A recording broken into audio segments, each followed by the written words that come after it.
I'm Marie Carmen from France. I am doing a women ministry.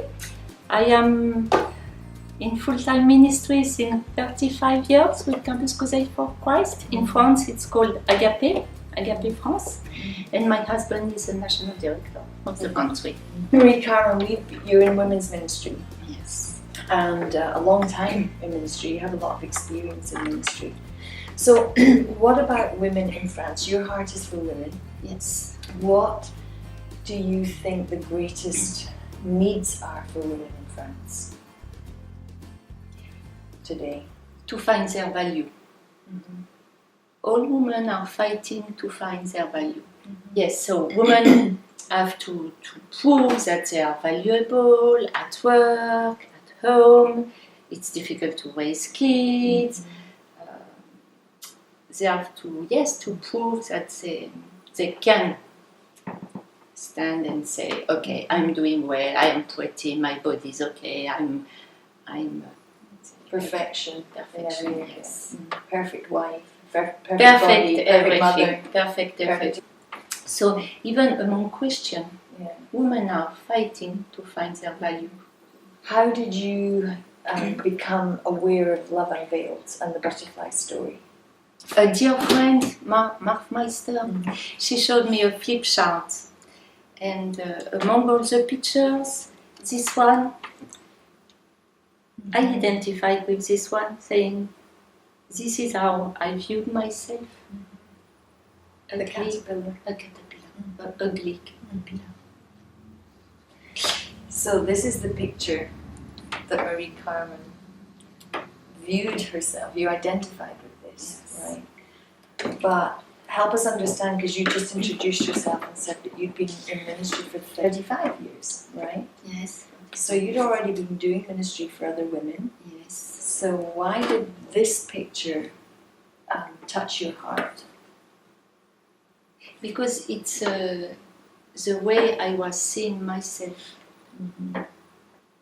No value, ugly, non-lovable.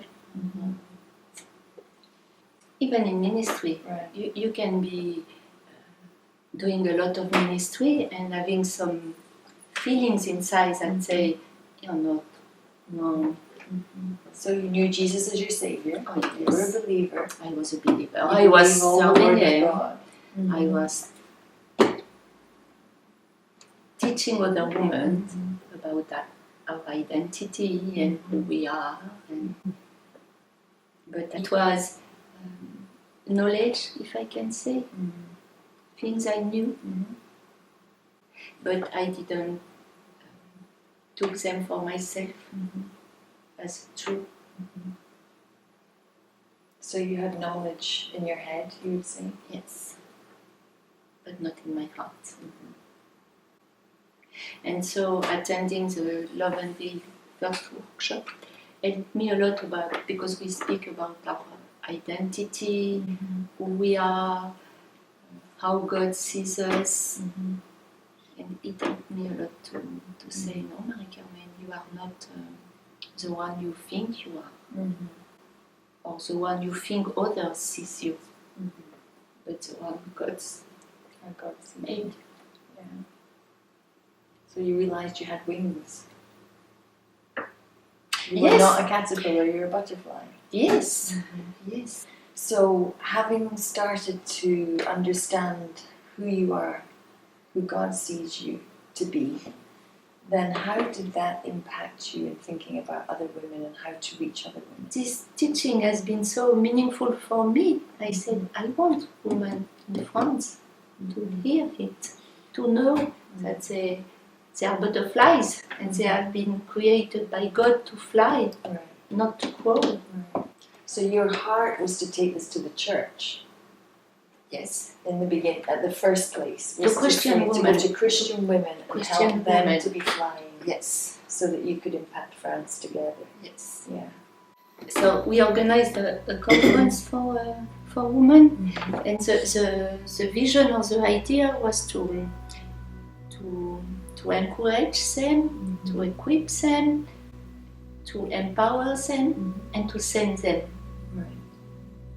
So these were women from the churches from different parts of France. Yes. So 130 came from all over the 130 women Yes. came from all over all France. over the country. Very nice. Yeah. So how did the women respond?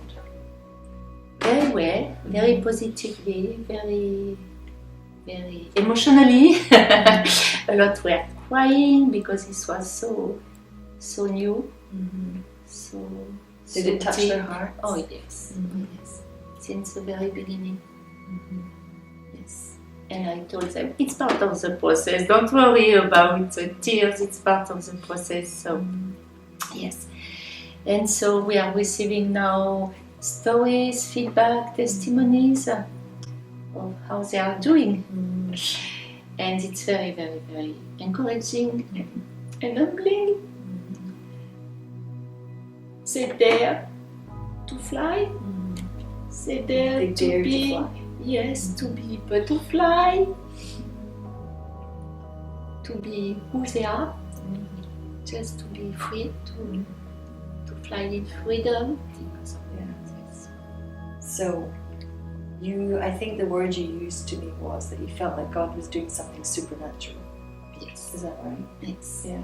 So In all of this that's happening, one woman telling another is going on, we call that the butterfly effect that but it's you shared with your... It's interesting, Liz, because when I was preparing the very last days before the conference, I was finishing my last talk, and I was Googling and looking for pictures of butterflies and things like this, and I saw the butterfly effect. And I said, what is that? So I've been searching, and it's a mathematical principle. Scientific principle. Yes, scientific. That a very small change at the beginning of the chain can have a huge impact at the end of the chain. And the Lord told me, but Marie Carmen, it may happen in France. And try to imagine if all of us, 100 women, decide to go back home and fly. We will have effects or impact in our families, in our neighborhoods, in our churches, imagine France. If we all decide to be butterflies and live as butterflies. So I have a lot of hope. I know it's also a lot of it's spiritual. We need to pray for all these women that they may stay strong. I felt alone in France, alone in ministry, alone doing women ministry. And the Lord told me, no, Marie Carmen, you're not alone. A lot of people are praying. People are giving. You are getting resources for what I am doing in France. You are not alone. So I'm really thankful, and I want to say thank you to all the people who prayed, who supported me, who sent emails saying I'm praying. People who gave also. It has been such a blessing. Such a blessing. So thank you. It's a privilege for all of us to have been able to be involved in helping you. And that's what's a great thing about the butterflies. We're touching wings in every country, so we can support and help each other. So we pray for you, and we continue to be expectant for God doing great things, to see many butterflies over France. And over Paris. And over Paris, And especially. the Eiffel Tower. Yeah.